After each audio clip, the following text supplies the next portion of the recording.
So, Maggie, welcome to the studio. Tell us about the sport of kite surfing. What is it and how did you get into it?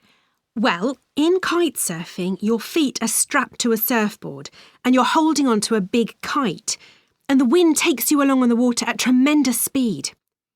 From the point when I started, a long time ago, it took me about a year to feel I could really call myself a kite surfer. At least I was physically in good enough shape from the outset, though the lack of any really suitable instruction obstructed my progress. Having said that, it was straightforward to get everything you needed, but there wasn't the range you see now. It's become one of the fastest growing sports in the country. So, what's changed in the sport during that time? Well, helmets have gained increasing popularity, and I guess they're good because if you fall off you could easily hit your head, but my generation never felt the need for one. On the other hand, the wind is the fundamental element that all kite surfers have to learn about. For example, you should never go on the water if the wind's coming from off the land, as you could be blown out to sea.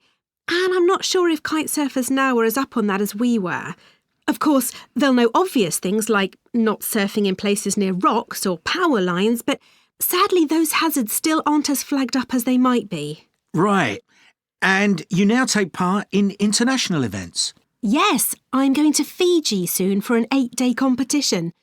It's a new event, but the organisers are keen to get it as a regular fixture on the calendar. We'll cover 150 kilometres, and perhaps a new world record will be set in distance kite surfing. And it'll be great if, as a result of seeing me take part, people will decide to give it a go. But it's not just distance, we'll be able to show off some freestyle tricks too. But you've done some amazing distance events before. Yeah, I've kite surfed well over 100 kilometres. That was tough, particularly on the feet and knees. And the fog meant my support boat was no longer visible for a while, which was an uncomfortable feeling. Then, halfway across, I changed to a bigger kite so I could get more speed, and things went more smoothly after that. But apart from a few dolphins for company, we were out in the middle of the sea alone. An amazing achievement.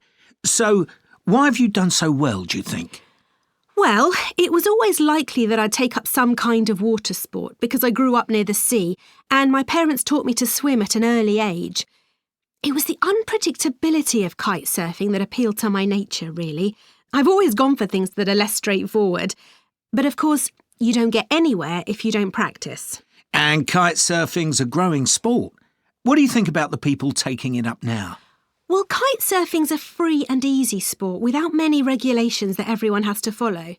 But, having said that, I've met a number of new people who are attracted to the sport because of the stuff you do up in the air rather than on the water. What they don't realise is that the do's and don'ts of the sport have to be mastered before they try something so ambitious. They're too impatient, although one day they may well achieve great things once they've grasped those. What is there left for you to do in the sport? Enjoy it mostly. I'll leave the competition for the young guys, but I still need to set myself goals, and I'm keen to help bring a bit more sponsorship into the sport without making it too commercial. My partner's also a kite surfer. He teaches young kids in the local area, and I help him. So I might even do more of that one day. Who knows? Maggie, thanks for coming in and talking.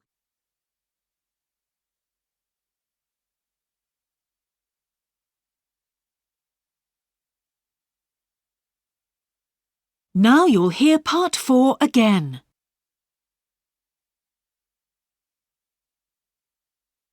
That's the end of part 4. There will now be a pause of 5 minutes for you to copy your answers onto the separate answer sheet.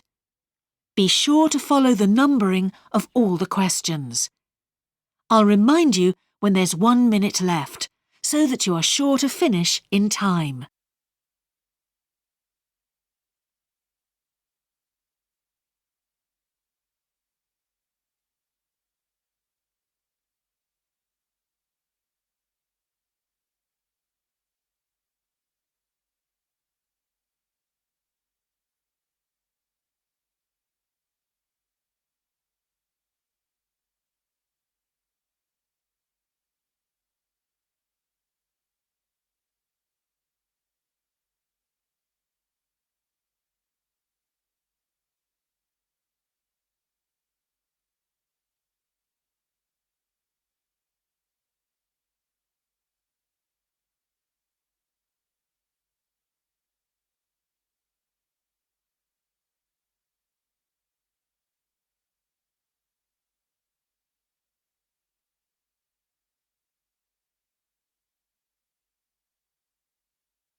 You have 1 more minute left.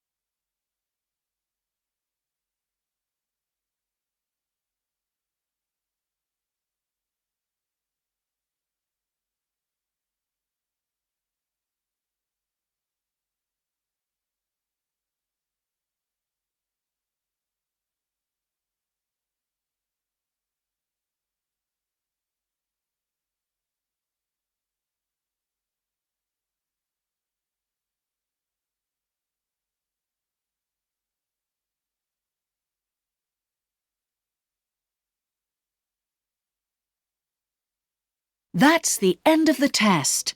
Please stop now.